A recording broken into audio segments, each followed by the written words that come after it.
Boa tarde. Meu nome é Maísa, eu sou doutoranda pela Universidade Estadual de Campinas.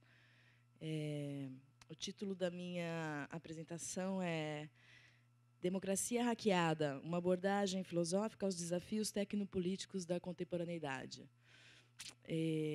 Antes de iniciar, eu queria fazer duas coisas. A primeira é agradecer publicamente a Marta por me dar a oportunidade de trazer um tema novo, difícil, para cá, porque tem sido muito difícil para mim encontrar um lugar de fala para falar sobre essa questão que tem me consumido há anos já. E só para esclarecer, esse não é o tema do meu doutorado. O meu doutorado é muito mais tradicional. Eu estou fazendo uma tradução do livro do autor que eu falo aqui, que é o Alessandro Passerin de Entreves, e apresentando uma tese sobre a noção de filosofia política dele. E eu uso alguns elementos dele aqui. Então, eu vou fazer uma análise, um pouco, umas observações, né, sobre alguns casos específicos, e depois vou tentar, enfim, ver qual poderia ser a contribuição da filosofia política, enfim. Mas é uma coisa completamente inicial, é a primeira formulação desse problema. Eu comecei a me interessar pelo tema do hackerativismo e através quando eu me interessei em 2009 pela noção de democracia legítima do Passerin. E, simultaneamente, quando eu estava estudando essa noção de democracia legítima, começaram a acontecer diversos movimentos ao redor do mundo, pedido de democracia real, e etc. E aí, enfim, eu caí meio que num buraco da toca do coelho e tive bastante envolvimento, por assim dizer, com diversos grupos. E aí eu cheguei nos hackerativistas e já vão para 9 anos de acompanhamento desse tema, e finalmente eu consegui dar uma forma para isso. Então, estou muito ansiosa para saber depois das sugestões e críticas de vocês. Eu vou ler para eu não me perder nas minhas referências. Ok. O objetivo desta comunicação é explorar o significado da expressão democracia hackeada e propor para ela uma interpretação político-filosófica. Falo em expressão e não em noção, como se poderia esperar de uma reflexão filosófica, pois colho o problema nas manchetes e artigos jornalísticos e políticos que tratam de um fenômeno que emergiu nas últimas décadas de nossa história política e que, nos anos mais recentes, tornou-se um risco permanente. Em um certo sentido, podemos dizer que o objetivo central que tenho aqui seja justamente fazer a transição da expressão e noção. Colocando de maneira mais clara, meu propósito é investigar se é possível uma abordagem a esse fenômeno a partir de problemas clássicos da tradição da filosofia política. Para isso, inicio com uma caracterização da expressão, em seguida, explorando alguns casos notórios, proponho uma chave de interpretação ao fenômeno que nos permite acessar os problemas filosóficos que, através dele, se reapresentam. Finalmente, introduzo a noção de filosofia política e o método proposto por Alessandro Passerin de Entreves, meu autor de trabalho e pesquisa desde 2009. Algumas fontes indicam que a ideia de democracia hackeada foi expressa pela primeira vez pelo ex-vice-presidente dos Estados Unidos e ex-candidato à presidência, Al Gore, durante uma entrevista a um programa de TV da BBC. Muito embora ela já tivesse aparecido muitos anos antes, como veremos mais adiante. O ex-vice-presidente afirma na referida entrevista que, abre aspas, a política estadunidense encontra-se num estado de destruição. Ainda, segundo Gore, essa situação pode ser revertida, mas nós precisamos reconhecer que a nossa democracia foi hackeada. Ela foi tomada e está operando para propósitos distintos daqueles para os quais foi criada. Se vocês pensam que ele está se referindo ao suposto hacking russo nas eleições do ano passado que elegeram de Donald Trump, então vocês estão completamente enganados. A entrevista a que me refiro é de 2013, e os hackers a que Al Gore se refere são os grandes negócios e as grandes corporações do petróleo. Eu imagino que vocês possam estar surpresos com o fato de que os hackers em questão não são jovens mascarados e escondidos nas entranhas da internet, o que sugere que uma definição mais precisa do termo seja necessária. Vocês também podem estar pensando que a influência dos grandes negócios e das grandes corporações nos governos não é, exclusividade do sistema democrático dos Estados Unidos, e o caso brasileiro é dos mais gritantes. E talvez isso ajude a demonstrar a transnacionalidade do problema. Por fim, penso também que seja possível questionar, e assim tem sido desde que o sistema foi formulado pela primeira vez, se a democracia pode, de fato, cumprir suas promessas no âmbito do gigante Estado-nação, e se o sistema representativo é compatível ou não com uma, entre aspas, verdadeira democracia. De partida, encontramos diversos caminhos a serem explorados, algo que não poderei fazer em profundidade aqui, mas que auxilia a formular um esboço da problemática que enfrentamos e que talvez ajude a compreender a falta de confiança do cidadão no sistema tal como se apresenta hoje em dia. Antes de tudo, creio que seja pertinente nos atermos por um momento à primeira questão que levantei, que diz respeito à definição de hacker. É importante salientar que há uma distância muito grande entre o que a percepção pública acredita e como a realidade de fato se apresenta quando se trata desse tema. Quando pensamos em hackers, é quase imediata a relação que fazemos com a ilegalidade e a criminalidade. Mas o termo hacker é um campo de disputa há décadas, no qual procuram se distinguir as práticas, isto é, o hacking, e os objetivos dos hackers, para, desse modo, classificar os hackers entre os que atuam dentro da legalidade e os que atuam na ilegalidade. De um modo geral, inicialmente o termo hacker se referia a pessoas que trabalhavam desenvolvendo sistemas da computação, programas, estruturando a internet. Nesse sentido, jamais poderíamos dispor de todos os apetrechos inteligentes, computadores e da própria internet não fosse o trabalho dos hackers. Posteriormente, a ideia de hacking foi se ampliando até abarcar coisas do dia a dia, como as chamadas gambiarras. Não é minha intenção discorrer amplamente sobre isso e nem teríamos tempo para tanto, muito embora essa aproximação detalhada seja necessária. Por ora, bastaria manter em mente que um hacker é qualquer pessoa que execute um hacking e que o hacking, abre aspas, pretende liberar os recursos da lógica institucional na qual estão congelados para redistribuí-los em configurações alternativas para novos fins. Fecha aspas. Essa mesma noção está presente na fala de Gore, quando ele afirma que a democracia estadunidense está operando para propósitos distintos daqueles para os quais foi criada. De um modo geral, o termo hacking se refere a encontrar soluções para os problemas ou situações que encontramos com as ferramentas, técnicas ou materiais que temos à disposição, e muitas vezes envolve a utilização de objetos ou sistemas que, em sua origem, tinham uma finalidade diversa daquela empregada através do hacking. Com essa imagem em mente, parece mais adequado pensar nas afirmações feitas por Al Gore nos trechos da entrevista que citei há pouco. Mas Al Gore não é o único a pensar que nossa democracia foi hackeada. Nem os termos por ele propostos são os únicos possíveis para pensar o problema. De fato, o número de investigações, debates e suposições acerca dessa ideia de uma democracia hackeada e suas relações com a tecnologia, implicações políticas e sociais, cresce vigorosamente a cada dia, na medida em que o fenômeno se apresenta como um dos grandes temas políticos, sociais e econômicos do século XXI.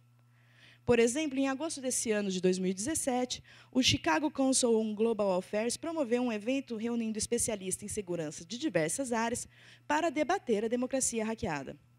Na chamada do evento, encontramos uma descrição que ajuda a arranhar a superfície do problema. Eu vou citar agora. A tecnologia está expondo as vulnerabilidades da democracia. Após hackers supostamente trabalhando para o governo russo roubarem documentos politicamente sensíveis e usá-los numa tentativa de influenciar o resultado das eleições nos Estados Unidos, governos ao redor do mundo se reviraram para compreender como uma cyberinterferência desse tipo poderia ser prevenida. Ao mesmo tempo, agências de inteligência em muitas nações democráticas acumularam enormes poderes de cibervigilância que, acusam os críticos, impõem uma ameaça crescente às liberdades civis. A tecnologia é uma ameaça à democracia? Como sociedades em rede e abertas podem balancear transparência e segurança na era digital? Fim de citação. Feito esse trabalho de reconhecimento inicial, ainda que muito precário, permitam-me avançar e propor uma chave de interpretação ao fenômeno a partir de 3 perspectivas distintas dentro das relações políticas. A perspectiva de um Estado na sua relação com outro Estado, a perspectiva de um Estado na sua relação com seus cidadãos e a perspectiva do cidadão na sua relação com o Estado. Vamos examinar alguns casos noticiados e documentados da política contemporânea para enriquecer essa interpretação. Eu inicio com as relações entre os Estados. E vamos falar do tema polêmico sobre a suposta interferência dos hackers russos nas eleições. Em 14 de junho de 2016, o The Washington Post reportou que hackers do governo russo haviam penetrado o sistema do Comitê Nacional do Partido Democrata e roubado todos os documentos daquela base de dados. Apenas um dia depois, em 15 de junho, uma firma de especialistas contratada pelo comitê apresentou um detalhado relatório que não apenas assegurava a relação entre o hacking e agentes do governo russo, mas descrevia detalhadamente a operação desses agentes desde o início de suas atuações. Curiosamente, no mesmo dia, um hacker denominado Guccifer 2.0 reivindica a autoria do hacking e publica um dossiê do então candidato Donald Trump como prova.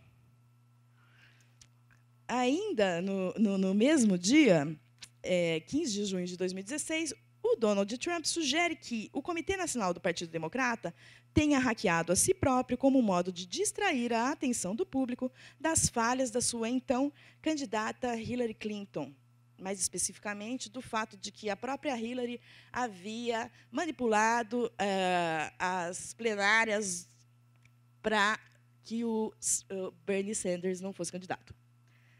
Pouco mais de um mês após os fatos reportados pelo The Washington Post, em 22 de julho, o Wikileaks anunciou estar em posse dos documentos do Comitê Nacional e iniciou, então, a liberá-los para o público. A Polícia Federal dos Estados Unidos, o FBI, declarou estar investigando o caso logo em seguida, mas nunca teve acesso aos servidores do DNC. Em seguida, a Central de Inteligência, CIA, viria a corroborar a tese do envolvimento do governo russo. Essa história se prolongou ao longo de todo o processo eleitoral que elegeu Donald Trump e rendia, até muito recentemente, centenas de reportagens semanais acerca das supostas interferências de hackers russos nas eleições estadunidenses. As especulações acerca do envolvimento de Trump com a inteligência e o governo russo são ainda muito vivas, mas não é o objetivo aqui tratar da espinhosa e obscura relação que os Estados Unidos e a Rússia cultivam entre si. Contudo, há que se perguntar a que exatamente se referem quando dizem houve interferência de hackers no pleito. O que foi essa interferência? Como, de fato, as ações dos tais hackers influenciaram as eleições? Como determinar que as técnicas utilizadas foram decisivas no resultado final? Ao que parece, para além do vazamento dos documentos do DNC, o Comitê Nacional do Partido Democrata, a acusação repousa sobre uma suposta manipulação da opinião pública através de notícias falsas, fake news, impulsionadas por redes de robôs e perfis falsos nas redes sociais. Esse é um terreno muito acidentado para a construção de qualquer conhecimento sólido sobre a realidade dos fatos, sem um exame cuidadoso e detalhado sobre as práticas do marketing, especialmente as práticas do marketing digital e do marketing político. Mais ainda, requer uma crítica da prática do jornalismo e de seu status e estrutura na sociedade contemporânea. Como podemos, de modo seguro e confiante, distinguir com exatidão as notícias verdadeiras das notícias falsas, se os veículos de informação tradicionais da grande mídia parecem nem sempre estar comprometida com os princípios da objetividade e imparcialidade? Devemos nos guiar apenas pelo mero argumento da autoridade? Embora não seja exclusividade das relações entre Estados e não seja o ponto que quero tratar nessa sessão, a desconfiança do público em relação à narrativa oficial é uma vulnerabilidade facilmente explorável por um agente externo determinado a tanto. Retomando ainda uma vez o envolvimento do Wikileaks, há outro fato que eu gostaria de mencionar. Esse fato diz respeito ainda à polêmica das eleições e envolvem as agências de inteligência dos Estados Unidos, em especial a CIA. Trata-se da série de documentos denominada Vault 7, ou Cofre 7, que a organização de Julian Assange começou a divulgar em março desse ano, 2017. Esses documentos revelam técnicas, instrumentos e mecanismos de espionagem e cyberwarfare desenvolvidos pela CIA, capazes de comprometer sistemas de carros, TVs inteligentes, smartphones, dentre outras coisas, em uma escala global. De acordo com Assange, a CIA teria perdido o controle não apenas das suas ferramentas, mas dos próprios hackers que a ela estão subordinados, tornando possível a venda dessas ferramentas e dos próprios documentos nos mercados negros. Todo esse episódio, em especial por causa de algumas das ferramentas publicizadas pelo Wikileaks, fez surgir a teoria de que seria possível para si executar o hacking na base de dados do Comitê Nacional do Partido Democrata de uma tal maneira que simulasse uma ação pelo governo russo. Essa teoria audaciosa, semelhante àquela anunciada por Donald Trump, foi sustentada por alguns e descartada por outros. O fato é que, assim como no caso das acusações contra a Rússia, não há qualquer evidência substancial de que assim o seja. Nós podemos especular que talvez o Wikileaks esteja comprometido com a inteligência e o governo russo. Podemos especular também que, embora não possamos provar quem executou o hacking, ou sequer se ele existiu, a CIA e o governo dos Estados Unidos interferiram e interferem regularmente nos governos ao redor do mundo. E que ainda os russos também interferem nas relações políticas de outras nações.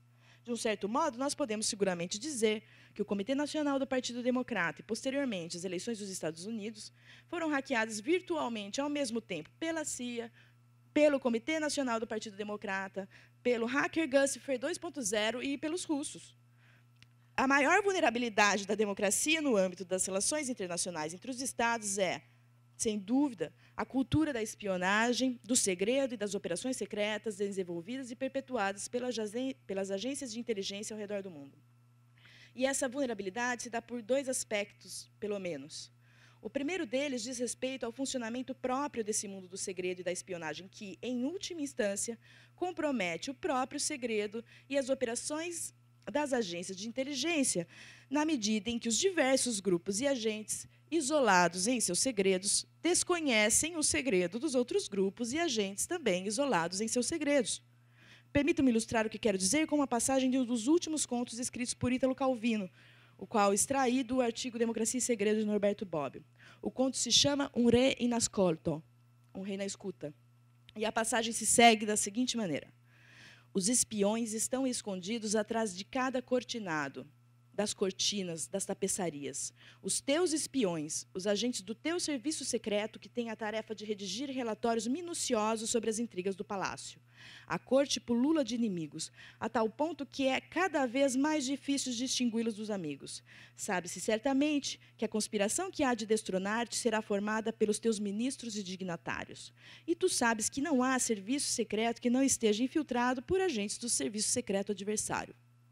Talvez todos os agentes pagos por ti trabalhem também para os conspiradores, e são eles mesmos conspiradores.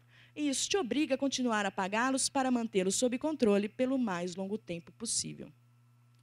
Então, o primeiro aspecto da vulnerabilidade que o segredo impõe à democracia é o estímulo ao complô, ao poder invisível, que tolhe da observância do público a capacidade de compreender como, de fato, se dão as relações políticas que determinam o futuro de um povo. O segundo aspecto extrapola o primeiro e pode ser formulado na seguinte pergunta. O sistema democrático é compatível com a cultura do segredo e da espionagem? A resposta que empresto de Bobbio é que o segredo é a essência do poder, mas não de qualquer poder. O segredo é a característica do poder autocrático e dos governos despóticos, e, quando implementado num sistema dito democrático, mina suas próprias bases existenciais, que é o escrutínio público. Mas o segredo e as agências de espionagem não representam uma ameaça e não constituem uma vulnerabilidade à democracia apenas no âmbito das relações internacionais.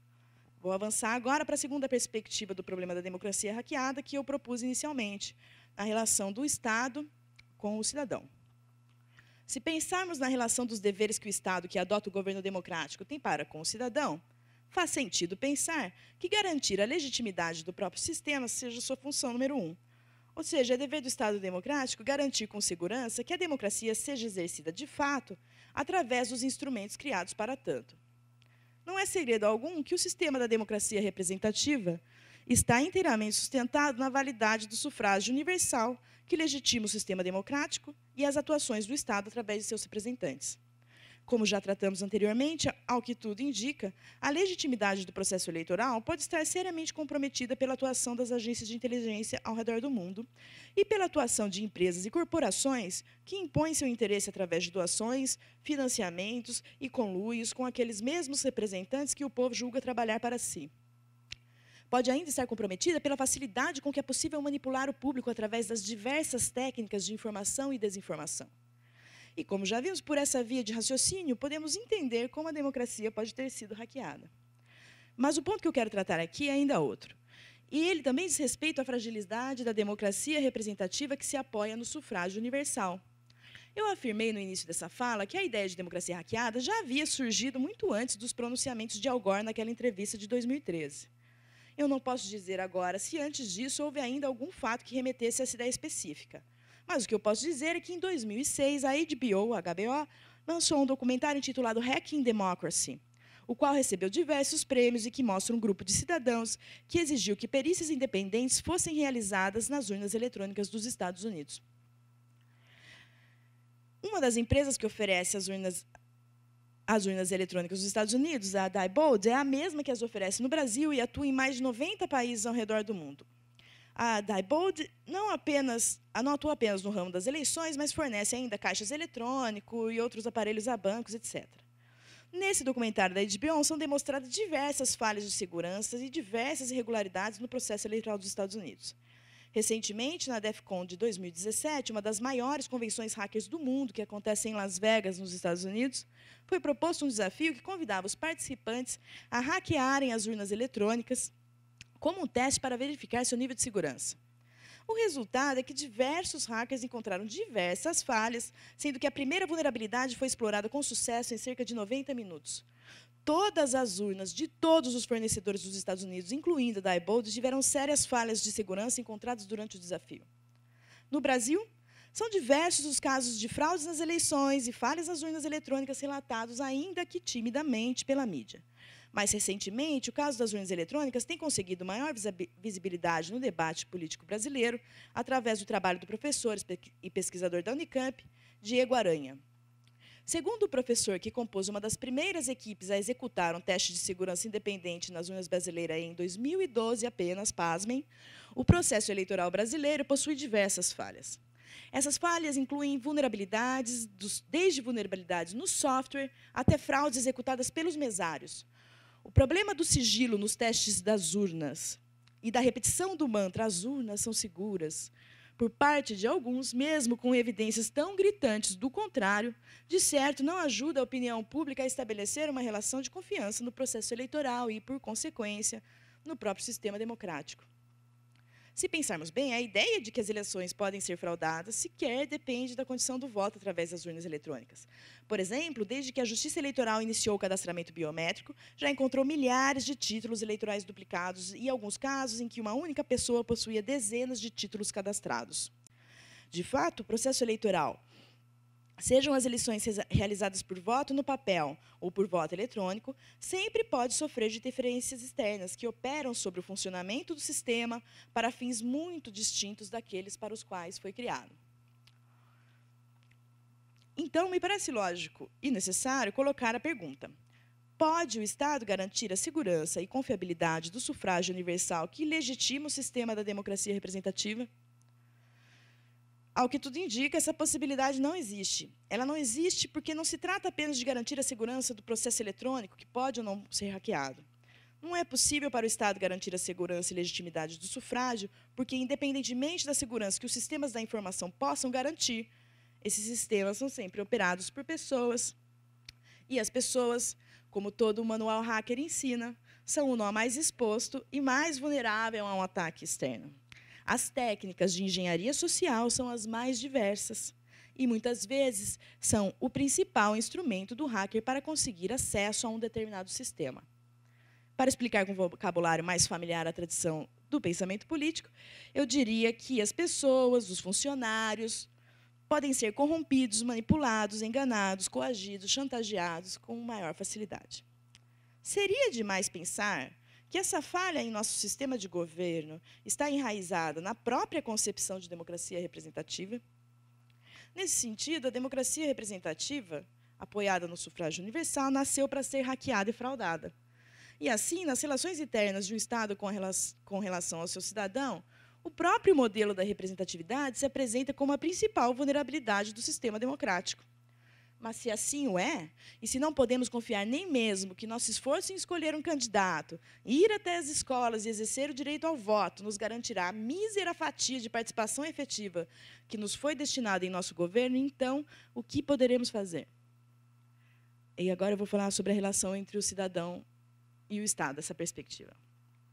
Na última etapa desse exercício analítico, direcionarei minha fala para a perspectiva da democracia hackeada, tal qual ela se mostra no modo como o cidadão se relaciona com o Estado. Nessa perspectiva, uma série de propostas de reformulação da democracia, de luta pela renovação dos direitos civis e de novas formas de manifestação e desobediência civil se revelam. É a perspectiva dos manifestantes daquele Occupy Wall Street e da democracia real espanhola, e até mesmo do inicial junho de 2013, antes da coisa piorar. É a perspectiva daqueles tipos de cidadãos como Edward Snowden, Julian Assange ou Chelsea Manning, que recuperam informações e documentos secretos e sigilosos das agências de inteligência para torná-las públicas em nome da transparência nos governos e nas ações dos Estados.